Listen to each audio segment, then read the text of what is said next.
And now to the second part in our series on the future of Glencore's McArthur River zinc mine in the Gulf of Carpentaria. The company is in a race against time to find solutions for dealing with more than 500 million tonnes of reactive waste rock on the site. Glencore's reactive waste rock problems on the McArthur River zinc and lead mine were spectacularly revealed when iron sulphide started spontaneously combusting in 2013. A decade after it first started operating and constructing that waste rock dump, we should have known about the scale of this problem much earlier. This shouldn't have happened. A year before the Northern Territory government gave the mine approval to double in size, the Environment Centre had warned the company may have underestimated the amount of reactive waste rock and should do more studies. The miner rejected the warning and said just 25% of its waste rock was reactive. The warnings weren't dismissed. We committed as part of that approval acceptance of the EIS to continue with those studies. In fact, 89% of the waste rock was reactive, so the Environment Protection Authority and the federal government ordered a new assessment of the mine expansion. Number one, the problems are huge. Number two, they are going to be incredibly expensive. A Freedom of Information request by the Environmental Defender's Office has exposed more problems with the dump. Glencore has told the Commonwealth that reactive rock, which can seep metals and salts, is in the dump's base, below the floodline. I think that McArthur River Mine has been very lucky over the past few years that we've had, historically drier weather.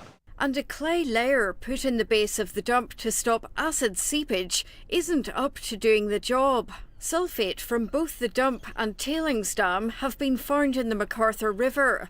The company is tackling that by pumping contaminated water into dams and building a flood wall around the dump, so that the water can't ingress into the base of the dump. Later this year, Glencore will run out of space in which it can put rock on the approved part of the dump. It's confident it can find a safe long-term solution for putting the reactive waste into new sections of the dump, despite having a shortage of benign rock to seal it away in. The company hopes to be allowed to leave the waste dump as an 11-kilometre long, 500 million tonne mountain.